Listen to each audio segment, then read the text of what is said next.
Okay, are you ready for some ASCII visualizations? Do you want to visualize what's going on in the real world with plain text?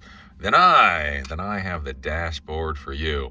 So anyways, this is a continuation of my little Bluetooth scanning platform application thing.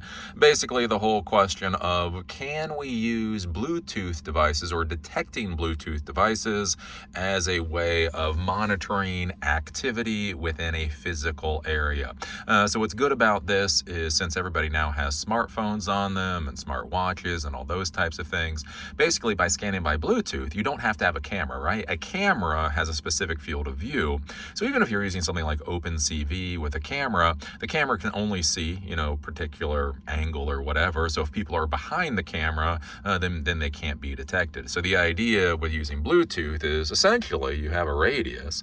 So any Bluetooth device that comes within that radius, you're able to detect whether you can see them or not, right? So I created obviously my little server that I've been showing you folks before, and basically it's a crappy little MacBook Pro 2012 with a webcam on it.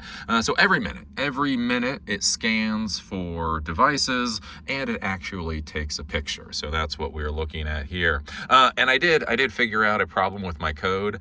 So the pictures here now actually look a lot better, and you can see there's a lot more activity in them, and that's because I released the picture. So I have a while loop. So while true, it loops through, it takes a picture. During the while loop, I forgot to release the camera. So you need to basically initiate the camera, take the picture, save the picture, release the camera. So I initiated the camera, took the picture, saved the picture, didn't release the camera, and then reinitiated it. And so it worked. If we go back, well, I've been having this scan for a couple of days now. If you go back a while, it did work, but the problem that you ran into was that pictures would seem to be identical. Now, they would change. There must be some kind of clearing mechanism in the system. So they would change every once in a while. So like, see, this picture is different, but it's like you would look, and this picture is the same, this picture is the same, this picture is the same, this picture is the same. Then this one's different, but then this one's the same, this one's the same, blah, blah, blah, right? And that was because I hadn't released the camera.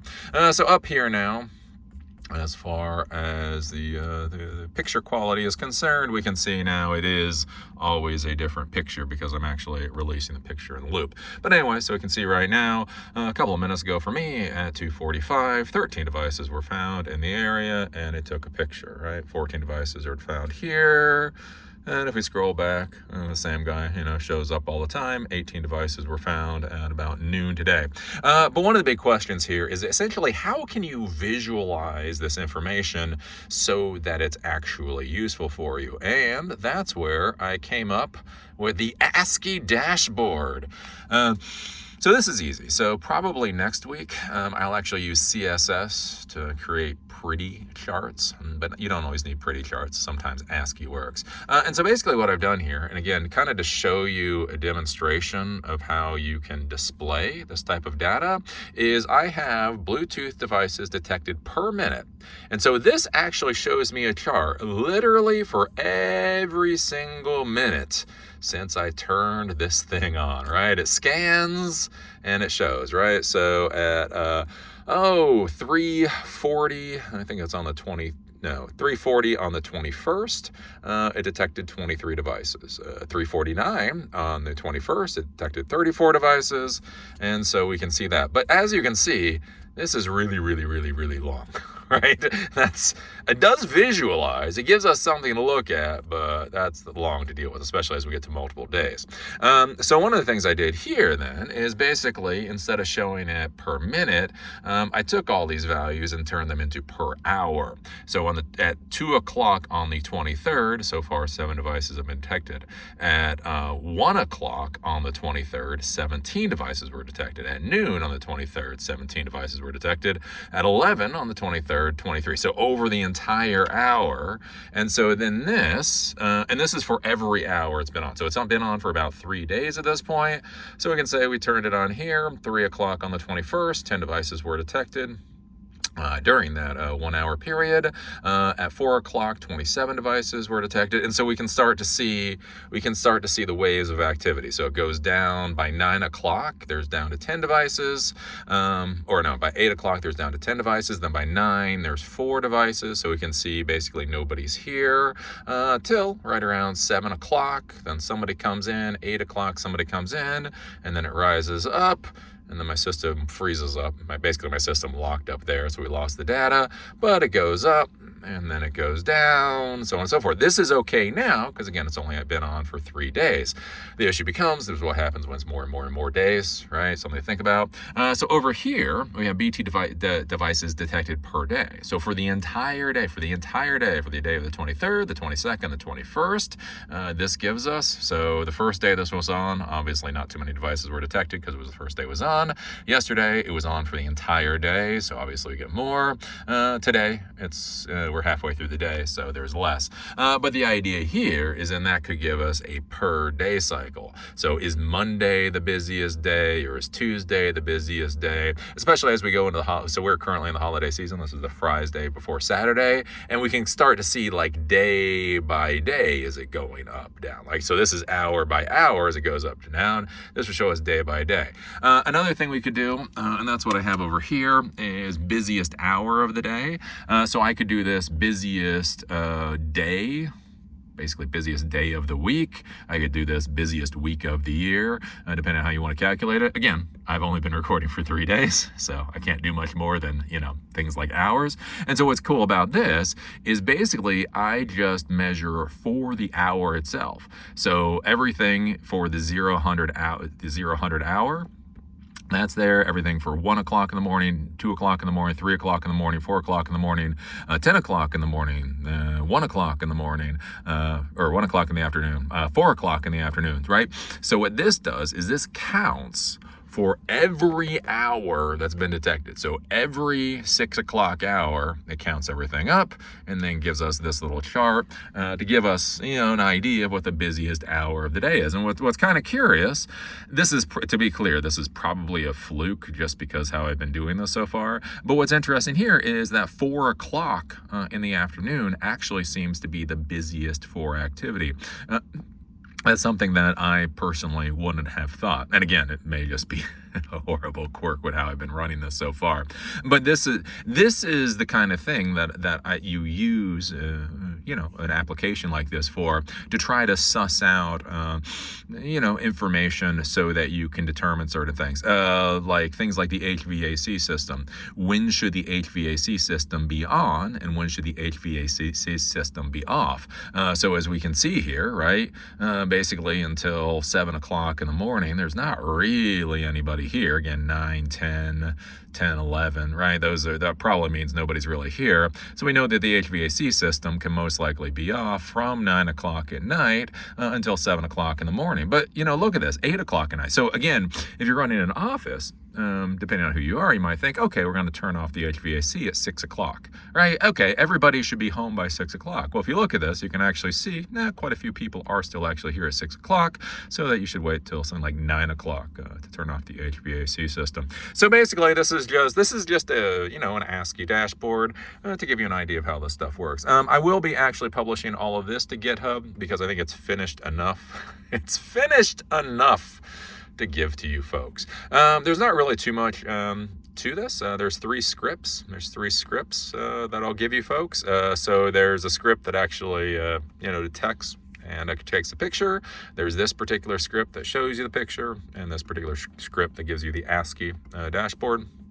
So we're taking a look at this. This is the Python script. So you do have to install Python onto your server that's going to be running this. It needs to have a webcam that actually works. You need to install the MySQL connector for Python to communicate with MySQL. You need to install MySQL. Then you also need to create a Bluetooth database. You need to create a log table within the Bluetooth database. You need to create a user called BT_user, or whatever the hell you want to call it. And you need to give that user privileges to the Bluetooth database. Once you've done that, basically you go through here. We create all the information for the database. We need to create the timestamp here. This is where we take a picture, right? So all this here is actually taking a picture. So the problem that I had is I actually had this outside the while loop. And so that was causing issues. Weirdly enough, it kind of worked. Again, this is one of the things I want to keep explaining to you folks. Like, hard fails are good. I like hard fails. When you get a hard fail, you know it broke. The problem is when you get like not hard fails, like it still sort of takes a picture and the picture kind of sort of updates. So you're not really sure what's going on. So when I had this information, so these 3 lines of code here, 24 through 26, when I had those outside the while loop, to be clear, it worked. It worked. Not well, but it did work. So anyways, I put those in here. So basically, if there is a result, so if it's able to take a picture, you're going to end up writing into this pics folder with the image name. If not, it's going to tell you that there's a problem. Then we release the camera. Make sure to release. This is a big thing in coding. I forget. I will tell you because I forget. Make sure to do things like release the camera and to close the file and basically to release a resource. It's really easy to do all the top bit and then forget to release and then you run into issues. This is basically the brains of the operation here. So we're using the OS module that we imported that allows us to run a command against the operating system. So you can run any kind of command against the operating system. So what we're doing here is Bluetooth CTL that scans for the Bluetooth, or it's basically it is the command line Bluetooth application. We're gonna give it a timeout of 15 seconds. So it's gonna scan. So it's gonna be on for 15 seconds, and it's going to scan on. Right, so you actually have to put all of this in order. This took me like half an hour to figure out what order to put all this crap in. Once you have that, we're going to pipe it out. So when you see this, basically we're going to pipe this. When we pipe, we're going to use grep. So what grep does is it looks through the results, and then it will only forward on essentially lines that have a specific word in it. So we're looking for device. So when we do this scan, if you actually do this scan, a lot of information comes out. A lot of information we really don't care about. We only want the lines that have device in it, and then we're going to output that to the bt.txt file. So we're going to scan. All that information is basically going to put into a buffer. We're going to run grep against that buffer, say we only want lines that have the word device in the line, and we're going to output that to the bt.txt file. We're then going to, this is the command, we're then going to os.system function, we're going to run that command. Then we're going to come down here. We're actually going to open that file up. So we're going to go and we're going to read the file. Content list. So what we're going to do is we are going to then split the file based off of next line, right? So devices are put on lines. So what we're going to do here is we're going to create an array from this string, but then we're going to put it, basically the separator is next line. So you'll hear of comma separated values or tab separated values, different types of separated values. Basically this is a next line separated value. So every time it sees the next line, you put that next value in the array. Oh, then we're going to come down here, and basically what we're doing here is we're just doing a mess of, we're turning that array that we created up here, we're turning that back into a string, and we're stripping out all the values we don't want. So strip is actually a function to strip out values. So we strip out the brackets. So when you have an array, in Python, you print it out as a string. It has brackets on either side. So we don't want those brackets. We don't want the individual semicolons. We don't want spaces. We actually strip all of that crap out to give us a nice, pretty string that just has, all it has is the Bluetooth addresses, comma separated. And then what we're going to do down here is, this is a SQL statement, insert into the log table, timestamp, pick name, and the BT list, values, SSS, and so the values are timestamp, pick name, BT list, cursor execute, and then we're going to commit. And then we print out onto the screen, just so I know what's going on, the my cursor row count, so basically how many records were inserted. So there should only be one record inserted. And then we're going to print out the string timestamp, the pick name, and the BT list. The BT list is now a string, so we don't have to put that through the string function. And then we are going to have that sleep for 60 seconds. So that is going to take a picture. It's going to scan for the Bluetooth devices. Take that scan, basically turn that into an array, then turn that into a text file, then strip out a whole bunch of stuff and dump that into the MySQL database. From there, we then then basically create this report that shows us the pictures. Basically pretty simple. All we're doing is we're looping through and doing the pictures. So we connect in PHP. So this is PHP. So we connect, we have the connection information for the database. We actually connect to the database here. This is our SQL statement, select all from log, order by ID descending. So that's how that order by gives us the latest. So this is the latest, I guess. This is the latest picture that was taken, right? If we don't do the order by, it would be the first, would be first. So again, we're doing SQL, make sure to order by result. We're going to create an array. We're going to come down here. Basically, we're going to bring in that Bluetooth list. So that the Bluetooth address list is going to come in as a string. Explode is then going to turn it back into an array. And then we're going to go through and do some other stuff and basically print out the devices found. And we're going to print out the picture. And that is going to get us here. Then past that, in order to get the text, so the text one is here. Basically, in order to get this, we just got a lot of stuff. So we got the PHP going on. We got the connection to the database here. We're going to open up a div. So we open up a div. We're doing that so we can get these three side by side. This is where you have to have CSS for some of the stuff. Then echo style equals display inline block. Right margin right 50 pixels. So inline block means this will be here, then this will be here, then this will be here, and then this will be here. And this is where, again, I talk about you need to know multiple programming languages just to do basic simple stuff. You'll notice with this crappy program, right? It's Python, it's PHP, it's CSS. Just to get this garbage dashboard, you still need to know things like CSS. And then we're going to go down through here. Oh, that needs to get deleted. Anyways. So we're going to have select all from log, order by ID descending as we did before. So latest first. We're going to go down, we're going to split, and we're going to echo through. And basically what we're doing right here is we're creating a count. So count address, right? So we're going to explode the Bluetooth devices. And then what we're going to do is we're going to count how many addresses are in that array. And then down here, what we're going to do, this for loop, for x equals 0. So x starts at 0. X is less than or equal to count the number of devices in this array. X plus plus, that's going to iterate. And then all we're going to do is we're going to simply print out a slash. And so that's how we get this, right? So we get 12. And then we get 12 slashes. 11, we get 11 slashes. 20, and we get 20 slashes.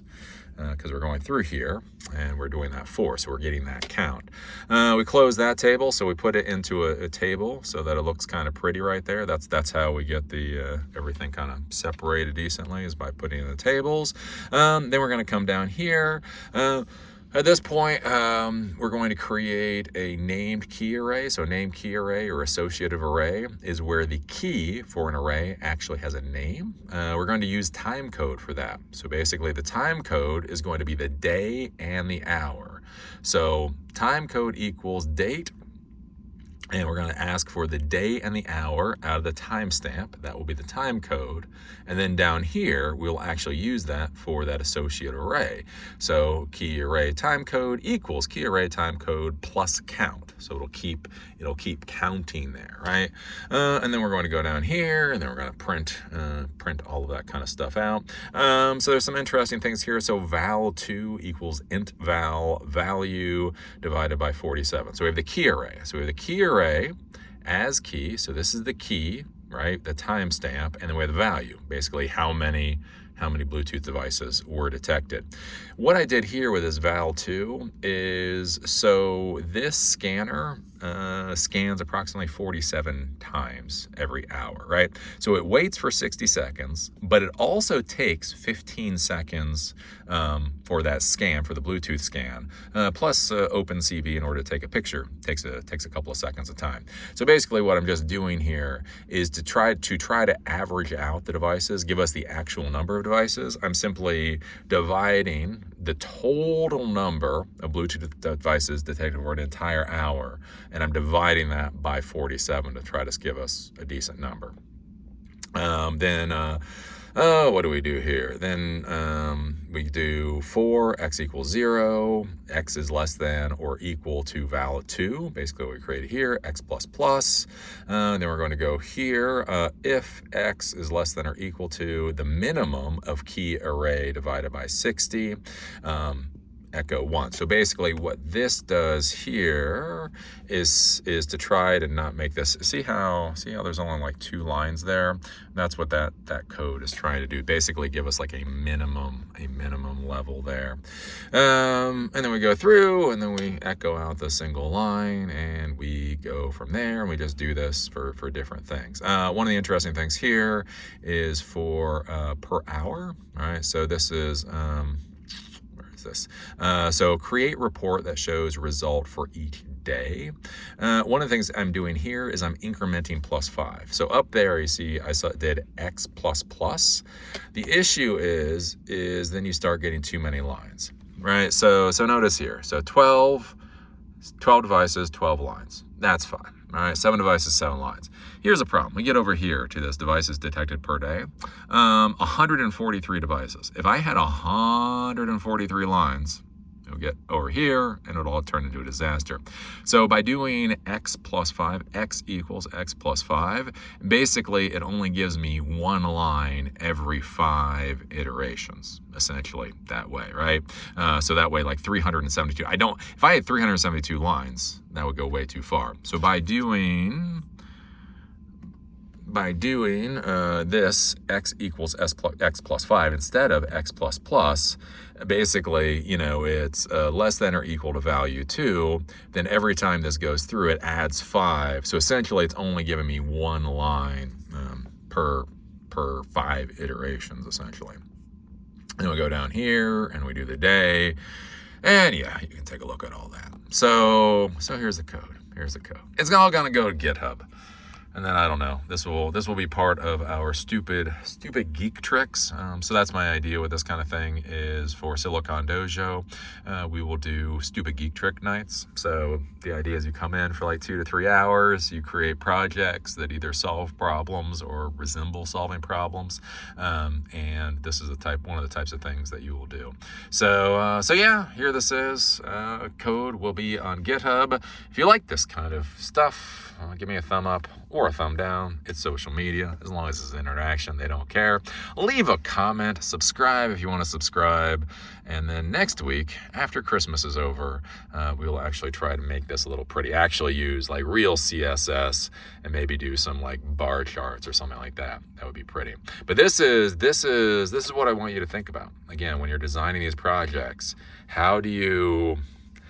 it's one thing to have information. Like having the information is one thing, but then it's how do you turn that information into something where you can actually make decisions? And again, when I talk about things like turning on and turning off the HVAC system, right, that is a decision that a business owner needs to make. So what kind of tool can you create to allow decision makers to be able to make more informed decisions? So there you go. See y'all later.